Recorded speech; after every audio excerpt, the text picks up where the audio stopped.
오늘 저는 이제 누가복음 제 31강입니다. 그리스도의 재림을 기다리는 믿음이라는 제목으로 누가복음 13장 31절에서 35절까지 말씀을 선포하겠습니다. 자, 이제 여러분, 제가 오늘 아주 기쁜 소식을 갖고 왔어요. 무슨 기쁜 소식일까요, 여러분? 네. 궁금하지 않으세요? 한번 맞춰보세요. 우리 시온 형제, 무슨 기쁜 소식일 것 같아요? 설교가 짧다? 뭐 이런 거? 아쉽게도 설교가 짧아질 일은 없을 것 같습니다, 오늘. 제가 오늘 가지고 온 기쁜 소식은 여러분 앞에 나와 있어요. 예수께서 다시 오신다는 거. 자, 여러분, 예수님이 다시 오시는 게 진짜 기쁜 소식이에요. 자, 예수님이 다시 오시는 게 여러분 기쁘세요? 막 기다려지고 소망하고 막 사랑하는 마음이 생기세요? 여러분, 우리는 예수님을 믿고 예수님의 그 이름으로 예수 그리스도의 보혈의 피로 구원받았습니다. 그러면 구원받은 자들이 반드시 기다려야 되는 게 그분의 재림이에요. 근데 어떤 사람들은 생각해요. 굳이 예수님이 재림하셔야 되나? 그냥 내가 여기서 잘 살다가 그냥 천국 가가지고 만나면 안 되나? 이런 생각을 해요. 그런데 성경은 예수님이 반드시 재림해야 된다고 해요. 그래서 우리 기독교는요, 사실 지금 지난 2000년 동안 뭘 기다리는 거예요? 예수님의 재림이에요.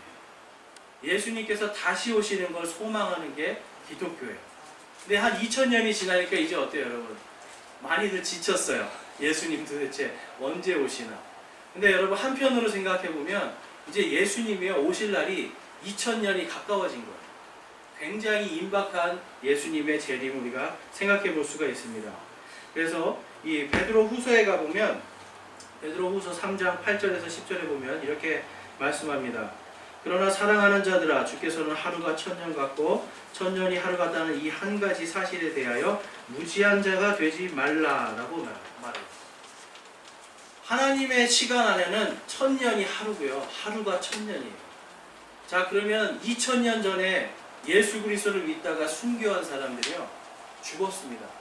그리고 이 사람들은 며칠 있다 깨어나는 거예요. 만약에 올해에 예수님이 오시면 이틀 있다 깨어나는 거예요. 자, 우리가 만약에 오늘 하나님의 부름을 받았어요. 그렇죠? 오늘 죽었단 말이에요. 그런데 한 10년 있다가 예수님이 오셔요. 그러면 잠깐 그냥 낮잠 자고 일어난 것 같은 상황이 됩니다. 이렇게 하나님의 시간 안에서 우리는요, 지금 하나님의 그 길고도 엄청난 이 온 우주를 운영하시는 시간 안에서 아주 작은 조각을 살고 있습니다. 먼지보다도 작은 아주 짧은 시간을 살고 있다는 거예요. 그런데 그 시간 동안 우리가 무엇을 기다리고 있어요? 바로 예수님을 기다리고 있는 거예요. 근데 여러분, 왜 예수님이 더디게 오실까요? 오늘 베드로 후서 3장 9절 말씀에 이렇게 말합니다. 우리 보이시는 분들은 우리 스크린을 보고 함께 읽어볼까요?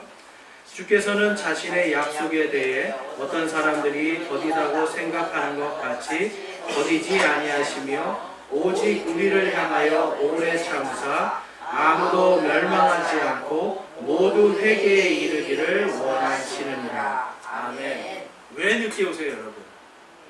더 많은 사람들이 회개하고 예수 그리스도를 믿고 구원받고 천국에 가는 걸 소망하시는 거예요. 여러분, 예수님이 늦게 오시는 거에 어떤 사람은 불평을 해요. 어떤 분은 예수님이 늦게 오시니까 이제 소망이 없대요. 근데 여러분, 오늘 하루가 길어짐으로 오늘 하루 구원받는 사람들이 생기는 겁니다. 오늘 하루가 여러분 그냥 하루가 아니에요. 하나님의 시간 안에서는 단 한 사람, 그 한 영혼이 구원받고 하나님께로 들어올 수 있는 기회를 주시는 거예요. 그렇기 때문에 이분이 더디 오는 게 은혜입니까? 은혜가 아닙니다. 은혜입니다. 예수님께서 100년 전에 오셨으면 여기 앉아 계신 분들 중에 천국 갈 사람이 아무도 없어요. 만약에 예수님이 20년 전에 오셨으면 여러분, 20년 전에 예수님 믿은 분들은 가겠지만 최근에 믿은 분들은 어떻게 되겠어요? 그럴 기회가 없어지는 거예요. 하나님은 기다리십니다. 오늘도 기다리고 내일도 기다리면서 주님께로 회개하고 구원받을 한 혼을 기다리시는 거예요. 그렇기 때문에 지금 우리는 오늘도 항상 하나님 안에서 구원해 주신 은혜에 감사하면서 살아야 돼요. 여러분, 구원의 감사가 우리 안에 아침에 눈을 딱 떴을 때 우스갯소리로 80이 넘어가시면 부부들끼리 아침에 눈을 떴다고 화가 난다고 하더라고요. 남편이 눈을 떠니까 막 화가 난대요. 왜 눈 뜨냐고. 근데 여러분 그게 아니에요. 오늘 하루 눈을 뜬 게 뭐예요? 하나님께서 오늘 하루 이 하루를 통해서 회개하고 주님께로 올 수 있는 기회를 주십니다. 또 오늘 하루를 주심으로 인해서 어제 믿지 않고 오늘 아침에 눈을 뜸으로 예수님께로 나올 수 있는 기회를 주십니다.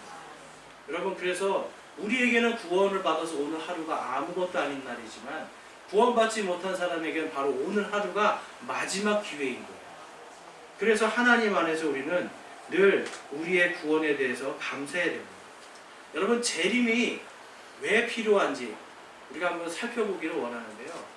재림이 필요한 이유는 하나님이 처음에 이 땅을 천지를 창조하실 때 만들어 놓은 인간에게 주신 고유의 목적이 있어서 그래요. 여러분 우리는 그냥 부모님이 낳아주니까 태어난 거 아니에요, 사실? 그렇게 생각하지 않으세요? 부모님이 낳아주니까 태어난 거예요. 근데 여러분 어떤 사람도 그래요. 나는 원치 않았는데 왜 나를 낳았어요? 왜 나를 낳아가지고 이렇게 힘들게 만드는 거예요?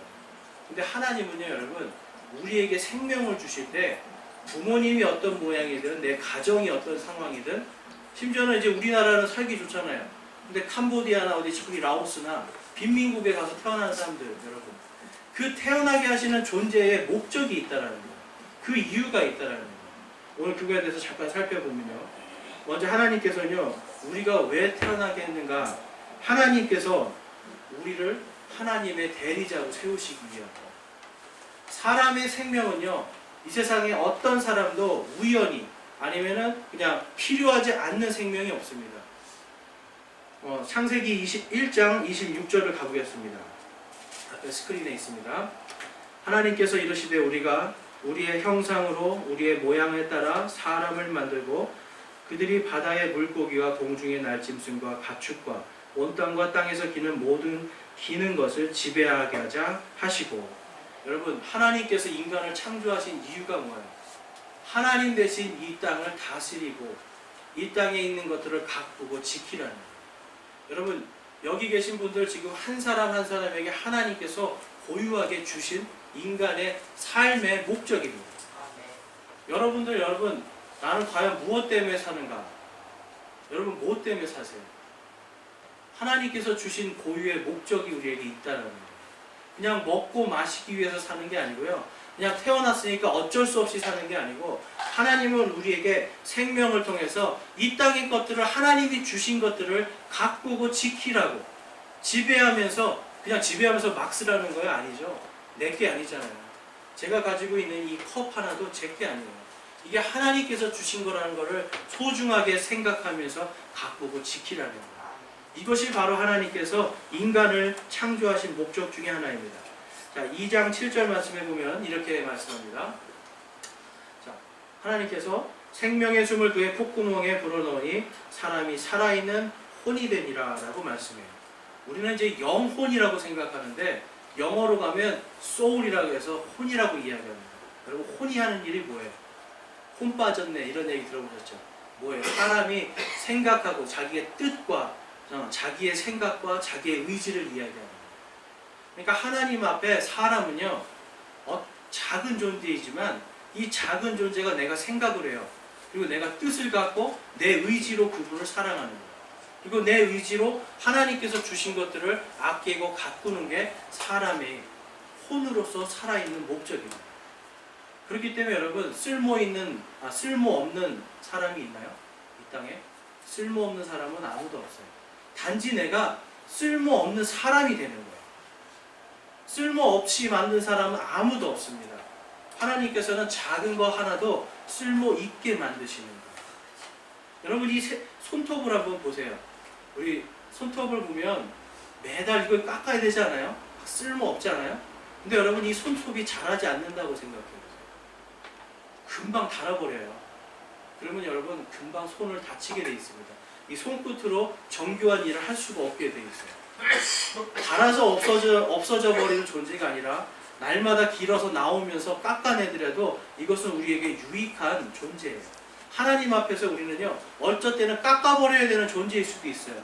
그렇지만 하나님이 보실 때는 꼭 필요한 존재라는 거예요. 하나님께서 쓰시기 위한 그것이 바로 살아있는 혼의 역할입니다. 그 다음에 2장 15절에 보면 주 하나님께서 남자를 데려다가 에덴의 동산에 두시고 그것을 가꾸고 지키게 하셨더라. 자, 여러분, 남자가 부족하니까 누구를 세워주시는 거예요? 여성. 하나님께서 이불을 만들어서 이 남자의 돕는 배필로 세워주세요. 그러니까 어떻게 보면 남자들이 여러분 완벽한 사람들이 아니에요.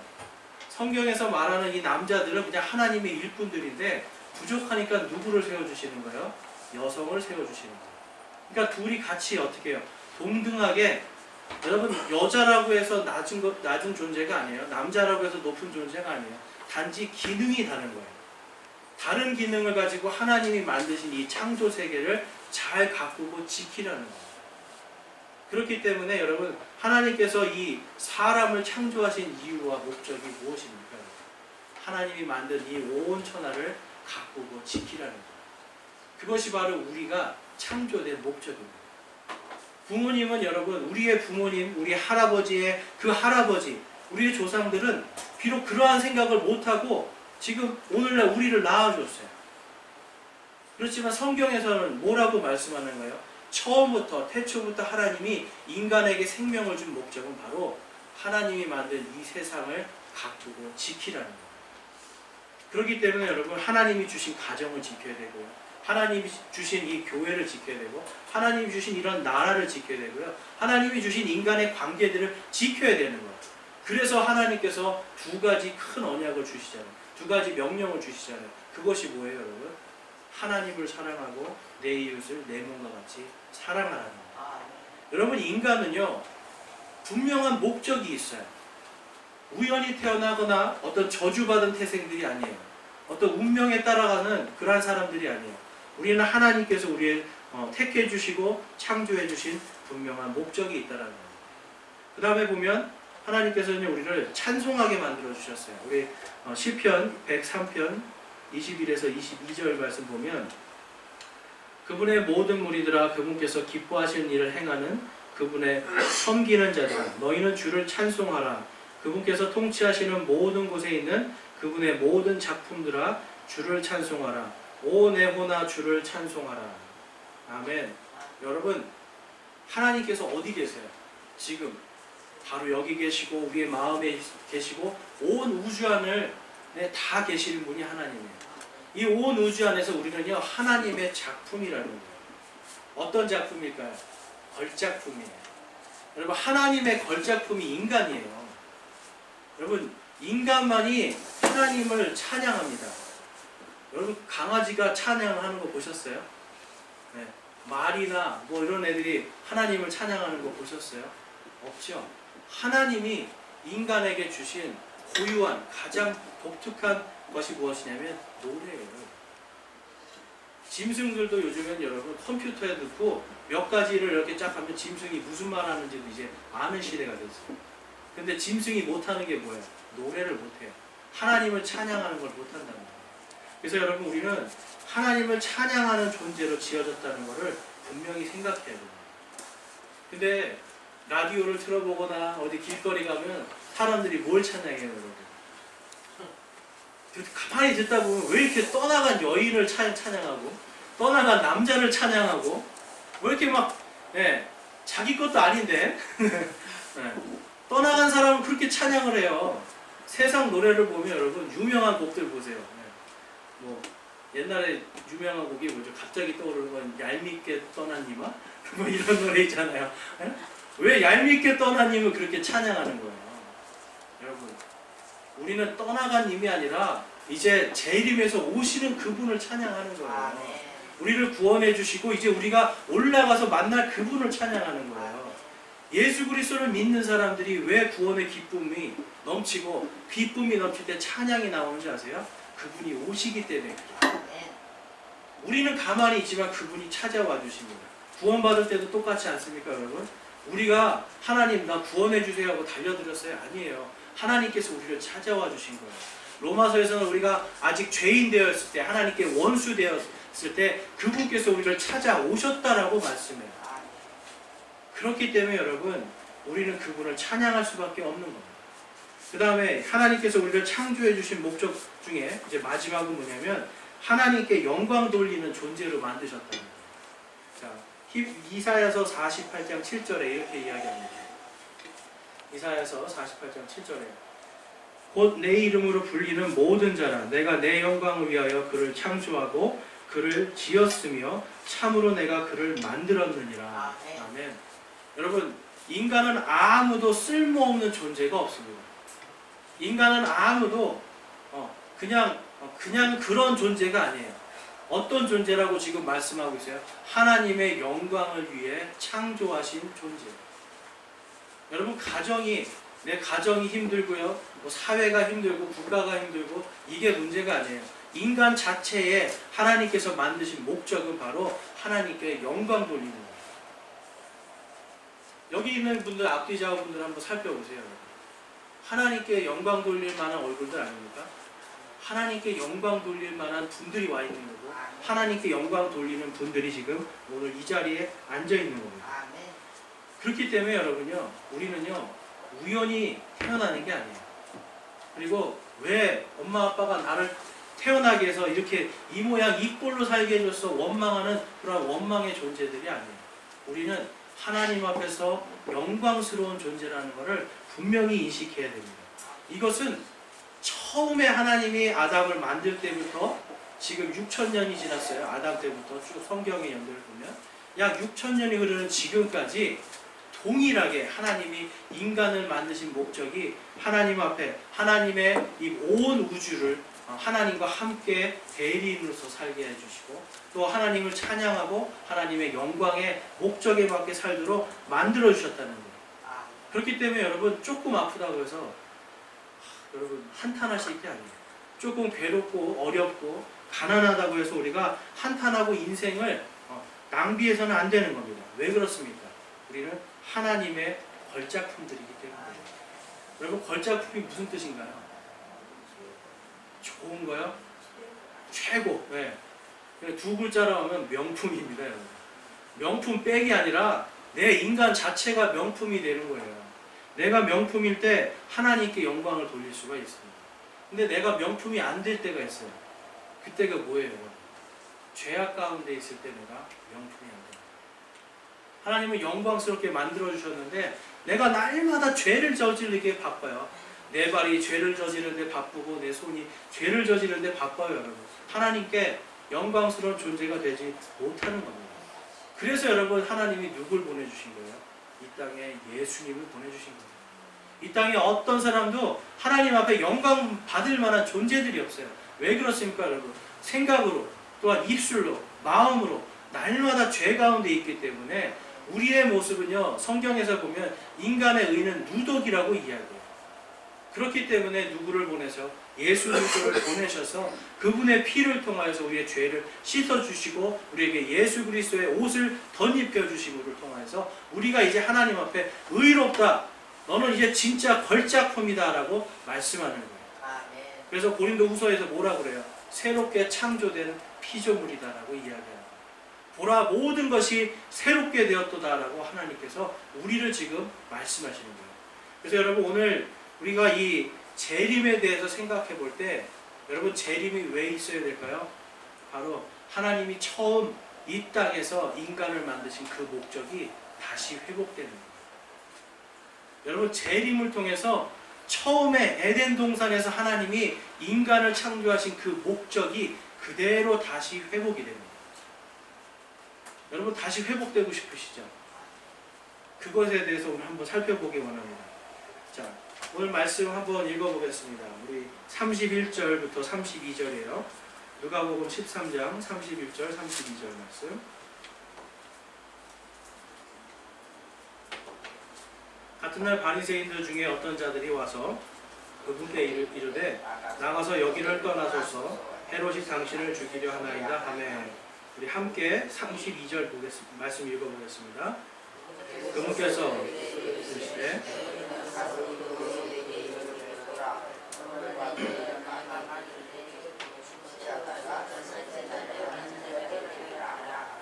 아멘.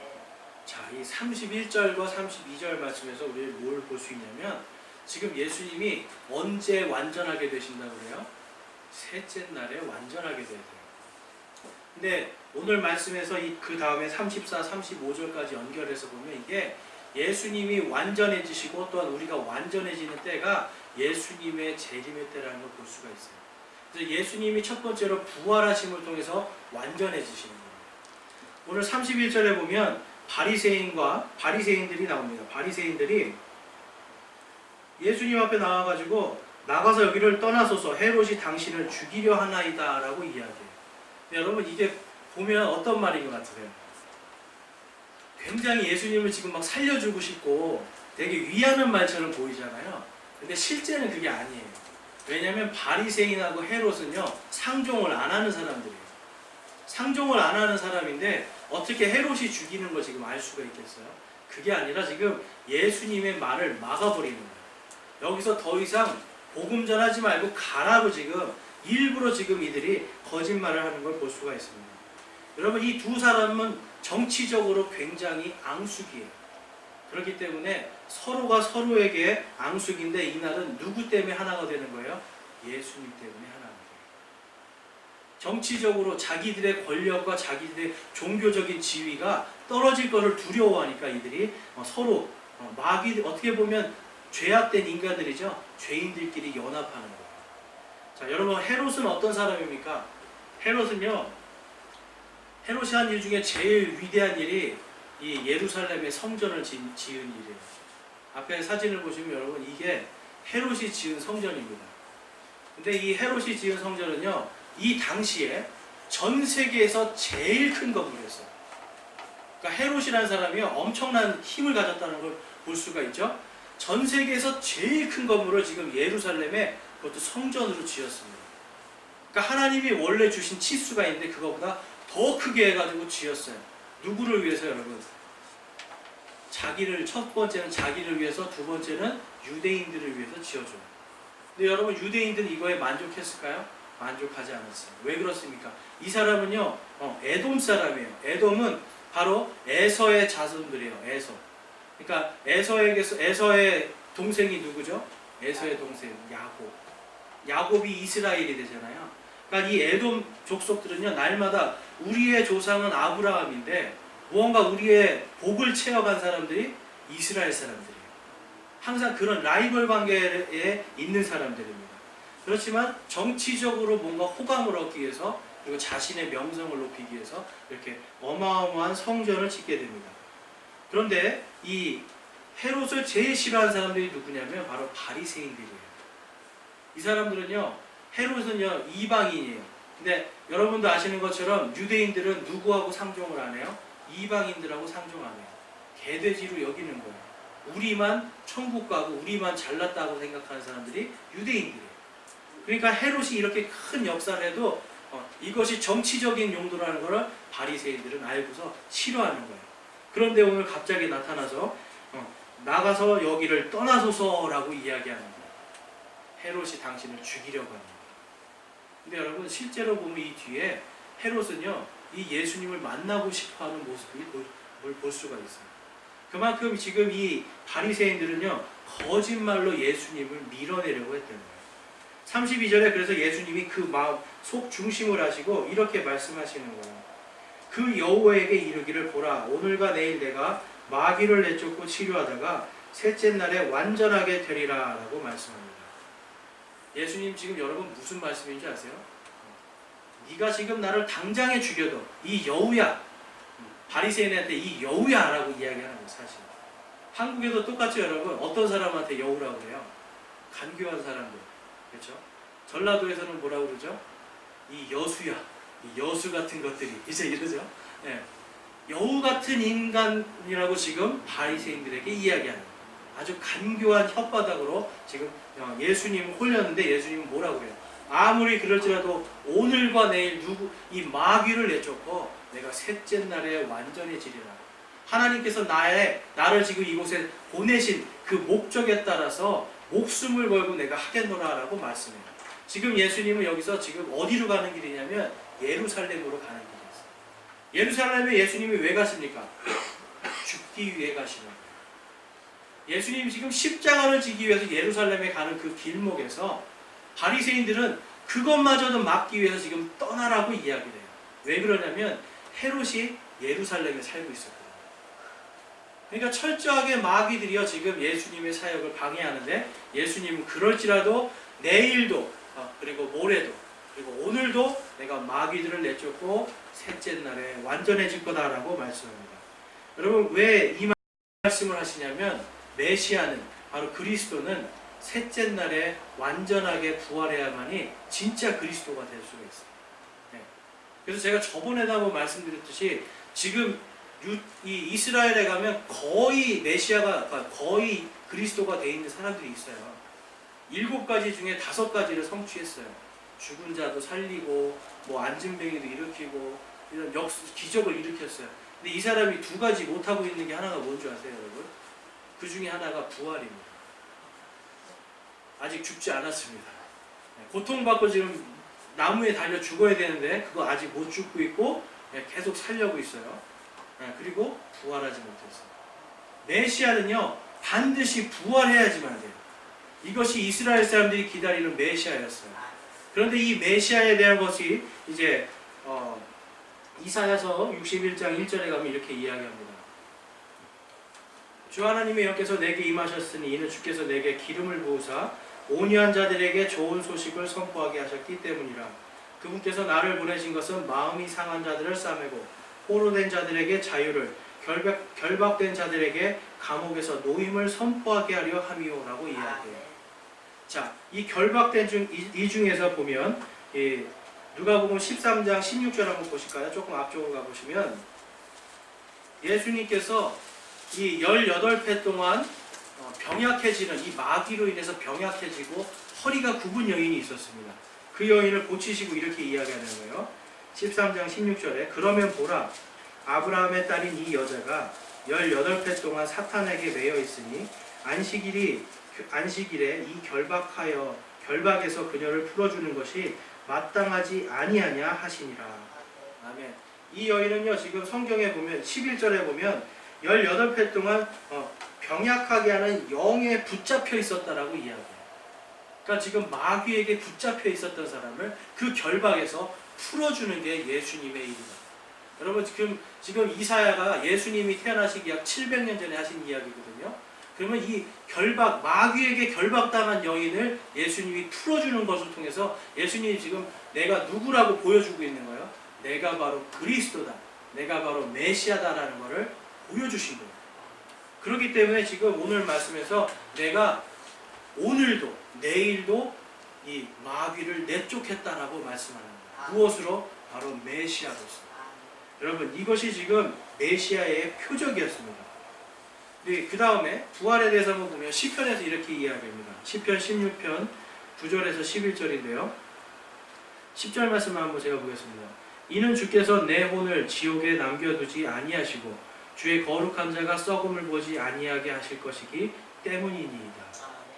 여러분, 주의 거룩한 자가 누구입니까? 바로 메시아예요. 그러니까 지금 시편 16편에서는 지금 메시아가 오면 그가 죽을 거라는 건 사실 여기 암시되어 있어요. 죽지만 그의 몸이 썩지 않게 될 것이다 라고 지금 이야기하고 있는 겁니다. 호세아에서는 이렇게 이야기해요. 호세아서 6장 1절에서 2절에 보면 이렇게 이야기합니다. 오라, 우리가 주께로 돌아가자. 그분께서 우리를 찢으셨으나 우리를 낫게 하시리라. 그분께서 우리를 치셨으나 우리를 싸매어 주시리라. 이틀 뒤에 그분께서 우리를 되살리시며 셋째 날에 우리를 일으키시리니 우리가 그분의 눈앞에서 살리로다. 아멘.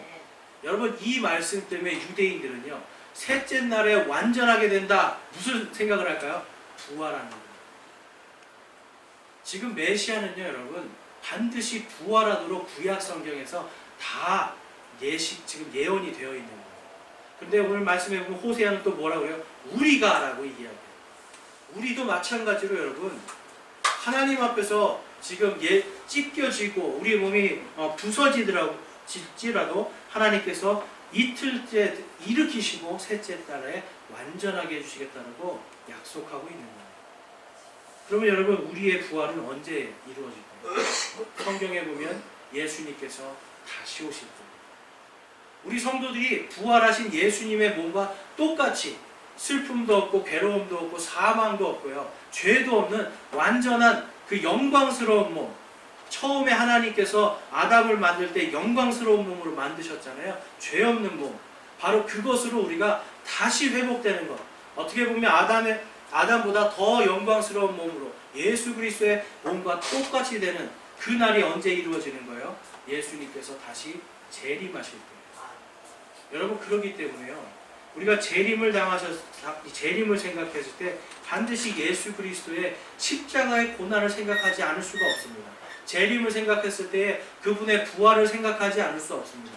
그분의 부활과 함께 나도 부활하리라고 하는 소망이 우리 안에 있는 겁니다. 여러분, 예수님의 재림을 소망하세요? 소망하셔야 돼요.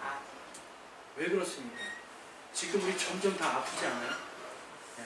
아프고 괴롭지 않아요? 살면 살수록 여러분 힘들고 고난스러운 일만 계속 쌓여요. 스트레스만 계속 쌓이죠. 날씨 더우니까 불쾌지수만 계속 쌓이죠. 여러분, 예수께서 재림하시면 이 모든 것들이 우리에게서 사라지는 거예요. 오직 의와 화평과 기쁨이 있는 하나님의 왕국으로 들어갈 수 있는 게 바로 예수님의 재림의 때입니다. 그런데 여러분, 당시에 이 유대인 종교 지도자들 예수님 재림을 알고 있었어요. 예수님께서 오시는 걸 알고 있었어요. 그럼에도 불구하고 이들은 성경적으로 머리는 알고 있었지만 이들의 마음은 그것을 원치 않았던 거예요. 그렇기 때문에 여러분, 시편에 보면 그것까지도 예수님께서 버림당할 것까지도 시편에 예언이 되어 있습니다. 한번 시편 말씀 보겠습니다. 18편에 시편 118편 21절에서 24절입니다. 주께서 내 말을 들으시고 나의 구원이 되셨으니 내가 주를 찬양하리이다. 건축자들이 버린 돌이 모퉁이의 머릿돌이 되었나니 이것은 주께서 행하신 것이요 우리 눈에 놀랍도다. 이날은 주께서 만드신 날이니 이날을 우리가 기뻐하고 즐거워하리로다 라고 말씀합니다. 예수님은 여러분 누구이십니까? 바로 모퉁이의 머릿돌이 되시는 분이에요. 자, 모퉁이의 머릿돌, 그러니까 잘 떠오르시지가 않죠. 그래서 사진을 보시면 이런 거예요. 집을 질 때 이 모서리에 사각형으로 딱 기둥을 세우잖아요. 근데 그 기둥 밑에 여러분 단단한 돌로 세우는 겁니다. 이게 바로 모퉁이 돌이에요. 근데 이 모퉁이 돌이 4개잖아요. 그렇죠? 그 중에 모퉁이의 머릿돌이 있어요. 지금 보면 이제 미국에 가면은 옛날 집들이 이런 게 많아요. 교회나 이런 데 가면 제일 중요한 기둥 밑에다가 머릿돌을 놓는 거예요. 그럼 이 머릿돌에는 무엇이 새겨 있습니까? 몇 년도에 만들었는지, 이 집의 주인은 누구인지, 이것을 만든 사람은 누구인지가 써 있는 거예요. 그러니까 여러분, 모퉁이의 머릿돌이 되었다. 우리 신앙에, 우리 지금 믿음의 집에 모퉁이의 머릿돌이 되어주신 예수 그리스도라고 한다면 예수님이 여러분 여기에다가 돌에다 새기는 거예요. 이 사람은 몇 년 몇 월에 구원을 받고 이 사람의 구원은 내가 보증하고 이 사람은 앞으로 어디를 갈 것이고 이 사람은 하나님의 것이다 라는 것을 분명히 써주시는 거예요. 이 사람은 어디로 갑니까 여러분? 아버지 품으로, 하나님의 왕국으로 들어가는 거예요. 모퉁이의 머릿돌이 되셨는데 이 모퉁이의 머릿돌이 먼저 무슨 일을 한다고요? 건축자들이 버린다라고 이야기하는 거예요. 예수님은요 지금 버림받을 것이 미리, 이 시편을 쓴 다윗은요 예수님이 태어나시기 1000년 전이에요. 1000년 전에 바로 이 메시아가 이 건축자들이 버린 돌과 같이 버려질 거라는 것을 시적으로 이렇게 표현한 걸 볼 수가 있습니다. 그래서 34절에 보면요 이렇게 말씀해요. 우리 34절 말씀에 오 예루살렘아 예루살렘아 대언자들을 죽이고 내게 보낸 자들을 돌로 치는 자여 암탉이 자기 새끼들을 자기 날개 아래 모음같이 내가 얼마나 자주 내 자녀들을 함께 모으려 하였더냐. 그러나 너희가 원치 아니하였도다. 하나님께서요 이스라엘 백성들을 되돌리기 위해서 수많은 대언자들을 보냅니다. 그리고 예수님 앞에 마지막으로 보낸 대언자가 누구예요? 침례 요한이었어요.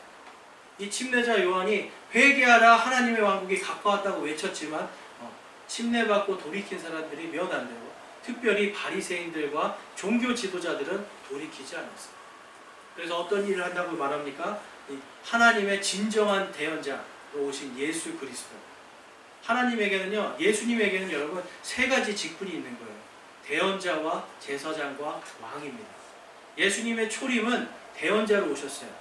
그리고 지금은 예수님이 어디에 있어요? 하나님 우편에서 우리의 대제사장이 되어주세요. 그리고 다시 재림하실 때는 예수님이 무엇으로 오시는 거예요? 만왕의 왕, 만주의 주로, 심판주로 오시는 거예요. 그래서 예수님의 재림은 여러분 심판입니다. 이 땅을요 다시 다 새롭게 바꿔버리는 거예요. 그래서 여러분 예수님이 지금 뭐라고 말씀해요? 시편의 말씀처럼 너희가 나를 원치 아니하였다.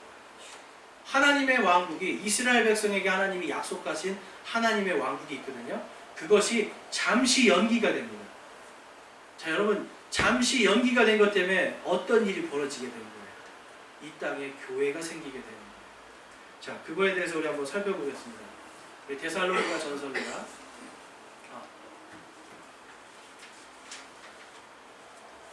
데살로니가 전서에 보면 4장 13절에서 이렇게 이야기합니다. 4장 13절 14절. 그러나 형제들아 잠자는 자들에 관하여 너희가 모르기를 내가 원치 아니하노니. 자, 여기서의 형제들은 누구일까요? 지금 데살로니가 교회에 있는 형제들이에요.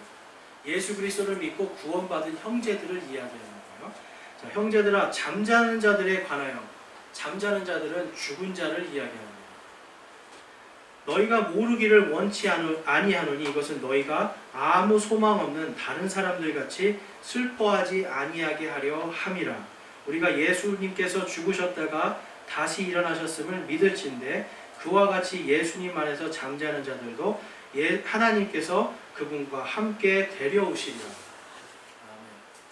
여러분 지금 이거는 무엇을 말하고 계십니까?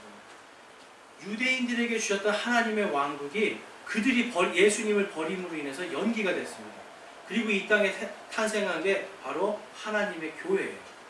바로 지금 데살로니가라고 하는 이 지역 교회라고요. 연서 제1침례라고 하는 침례교회라고 하는 이 지역 교회예요. 이 지역 교회의 형제들에게 무엇을 알기 원한다 이야기합니까? 바로 우리의 부활에 대해서. 여러분 오늘도 한 분이 돌아가셨어요. 제가 아는 한 분이. 여러분 예수 그리스도를 믿고 죽은 사람에게는 슬픔이 여러분 반감이 됩니다. 이별의 슬픔이에요. 그렇지만 예수께서 재림하실 때 무엇을 소망하는 거예요? 이 사람이 부활함을 통해서 나도 부활하고 그와 함께 만날 것을 소망할 수 있는 거예요. 어디에서? 하나님의 왕국에서. 이것이 여러분 부활의 소망이에요. 그래서 예수님을 믿는 사람들은 결코 이 부활에 대해서 우리가 모르면 안 되는 겁니다. 자, 그래서 16절에 이제 이렇게 말씀합니다. 16절 말씀해 보면, 자, 16절 말씀 우리 함께 읽어볼까요? 16절 말씀 시작. 주께서 호령과 천사장의 음성과 하나님의 나팔 소리와 함께 친히 하늘로부터 내려오시니 그리스도 안에서 죽은 자들이 먼저 일어나고. 아멘. 자, 이게 지금 무슨 상황으로 보이세요? 예수님이 재림하는 거예요. 주께서 호령과 천사장의 나팔 소리와 함께 친히 하늘로부터 내려오실 때, 그때 그리스도 안에서 죽은 자들이 먼저 일어난다라고 이야기합니다. 여러분 부활에 있어서 가장 중요한 게 뭐예요, 여러분? 죽는 거예요. 우리 육신이 죽는 거예요. 육신의 생명이 끊어지는 거예요. 우리의 영과 혼이 죽습니까, 여러분? 영혼은 죽지 않습니다. 우리의 육신이 죄의 삭슨 사망이요. 죄 때문에 죽게 돼 있어요. 하나님께서 처음에 아담을 만들었을 때 죄 때문에 죽을 육신이 아닌 걸로 만들어놨어요. 그런데 죄 때문에 사망하게 됐잖아요. 근데 예수님께서 오실 때 이제 잠자는 자들, 죽은 자들을 다 부활시켜서 하나님이 처음에 인간을 만들었던 바로 그 목적, 하나님이 처음에 만들었던 인간의 바로 그 형태를 다시 회복시켜 주십니다. 그래서 여러분 잠자는 자들이 부활하는 것에 대해서 우리가 반드시 알아야 됩니다.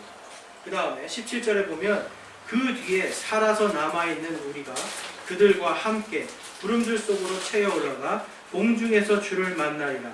그리하여 우리가 항상 주와 함께 있으리라 라고 말씀합니다. 공중으로 채어 올라간다고 이야기합니다. 여러분 우리가 무엇이 됐을 때 공중으로 채어 올라갈 수가 있어요? 바로 우리의 육신이 부활하신 예수님과 같이 영광스러운 몸이 되었을 때 우리가 예수님을 만날 수 있는 거예요. 여러분, 어떤 장소에 반드시 그 사람은 이 옷을 입고 들어가야 됩니다라고 하는 법이 있다면 그 옷을 입어야만 들어갈 수 있는 거예요. 그렇죠?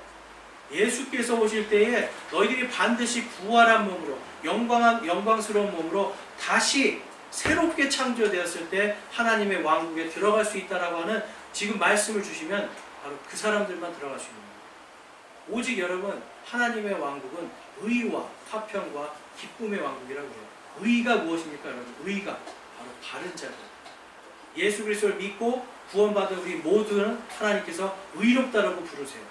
바로 이 사람들이 육신까지도 의롭게 되어서 올라가는 것, 그곳이 바로 하나님의 왕국입니다. 18절을 보면 그러므로 이 말씀들로 서로 위로하라라고 말씀합니다. 많은 사람들이, 그리스도인들도 여러분, 오늘 죽을까 염려하지 않으세요? 아프고 힘들면 어때요? 내가 정말 죽을까봐 염려되고 두렵지 않으세요? 사람의 근본적인 여러분 두려움은 죽음이에요. 죽을까봐 두려워요. 누가 여기 계속 꼬집는다고 생각해보세요, 여러분. 아파서 죽을 것 같아요. 그렇죠? 사람이 이게 근본적으로 어떤 고통이 계속 오면 이것 때문에 죽을까봐 두려워요. 그런데 여러분, 오늘 말씀에서 뭐라고 그래요? 서로 이 말씀도 위로하라는 거예요. 여러분, 인간이 태어났을 때요, 나의 환경과 나의 태생이 내가 흙수저냐 금수저냐로 여러분 내 인생이 바뀌는 게 아니에요. 내가 죽었을 때, 내가 예수께서 다시 재림하셨을 때 내가 저 천국으로, 하나님의 왕국으로 들어갈 수 있느냐, 아니면 저 땅속에 지옥으로 들어갈 것이냐, 이것이 가장 중요해요. 왜 그렇습니까? 하나님의 시간 안에서 우리는 아주 작은, 아주 짧은 시간을 살고 있는 거예요. 그런데 저 하나님의 왕국에서 얼마만큼 살아요? 영원히 사는 거예요. 지옥에서는 얼마만큼 살아요, 여러분? 영원히 사는 거예요. 바로 이것이 지금 인생에서 우리가 짧게 살고 있는 이 순간 속에서 내가 흙수저냐 금수저냐 이것 따질 게 아니라 내가 하나님의 자녀가 되었느냐, 내가 하나님의 왕국에 들어갈 수 있도록 구원 받았나 안 받았나가 가장 중요한 겁니다. 그래서 여러분, 이 데살로니가전서 5장 9절에서 10절에 보면 이렇게 말씀합니다. 9절 말씀 우리 함께, 9절 10절 우리 천천히 한 목소리로 읽어보겠습니다. 하나님께서는 우리를 진노에 이르도록 하시고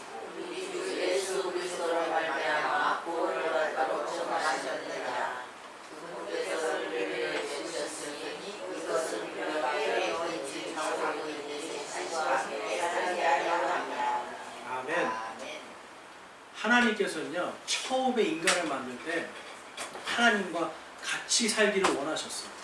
죄악 때문에 에덴 동산에서 쫓겨나면서 하나님과는 완전히 분리가 됐죠. 근데 이제 예수님께서 십자가에 달려 죽으시고 피 흘려서 우리의 죄의 삭은 사망이잖아요. 예수님이 대신 죽어주신 거예요. 우리의 생명 대신 예수님이 본인의 생명을 바침으로 인해서 이제 우리는 무엇이 정해진 사람이에요? 오늘 말씀해 보면 우리를 진노에 이르도록 정하지 아니하셨다. 곧 우리를 하나님의 왕국에 들어가도록 정하셨다는 거예요. 그분께서 우리를 위해 죽으셨으니 이것은 우리가 깨어있든지 자고 있든지 살아있든지 죽어있든지 자신과 함께 살게 하려 함이라. 여러분, 우리가 살든지 죽든지 예수님과 함께 살게 하도록 예수님이 죽으시고 부활하십니다. 그리고 그것이 이제 단순히 그냥 이 땅에서 아주 짧게, 길어야 70년, 80년 요 정도가 아니라 영원토록 하나님이 처음에 창조하신 그 목적대로 영원토록 같이 살게 하시기 위해서 예수님이 부활하시고 이제 다시 오십니다. 여러분, 예수님이 다시 오시는 게 이제 소망이 되세요? 예수님이 다시 오시는 게 우리에게는 진정한 소망입니다. 얼마 전에 최근에 제가 뉴스를 봤는데 수천만 원, 수억이 있는, 수억 달러가 있는 그 부자가 자살했어요. 감옥에서. 왜 자살했을까요, 여러분? 이 사람이 그 미성년자 성추행을 했어요. 돈이 수조가 있어도요, 여러분, 그 사람이 죄악 가운데 있으면 어디로 들어가게 돼 있어요? 감옥에 가서 그 몇 평 되지도 않는 데서 사는 거예요.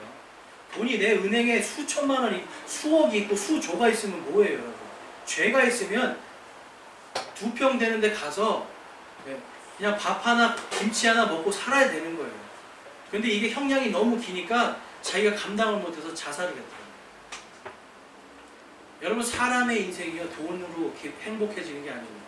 가정의 어떤 형편이라든지 나의 태생이라든지 출생으로 행복해지는 게 아니에요. 내가 마지막 때 갈 곳이 어디인가, 아멘. 내가 부활할 수 있는가, 부활하여 내가 예수 그리스도 앞에 서는가, 아니면 내가 저 땅속에 지옥 속에 가서 영원토록 불호수에 들어가서 내가 헐헐 타는 그곳에서 고통받을 것인가, 이것이 여러분 가장 중요합니다. 하나님은 여러분들을 결코 그곳에 보내고 싶지 아니하십니다. 아멘. 여러분들을 결코 지옥이나 불호수 속에서 영원토록 고통받게 하고 싶지 않으세요. 아멘. 왜 그렇습니까? 하나님이 처음 만든 목적이 아니기 때문에. 여러분들 하나님의 걸작품이죠.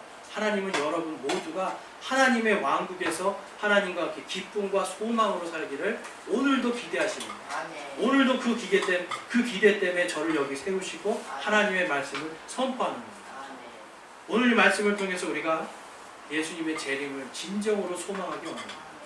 그냥 오셨으면 좋겠어요가 아니라 정말 진정으로 주 예수여 오시옵소서라고 고백하는 저와 여러분이 되시기를 주님의 이름으로 축원합니다. 아멘.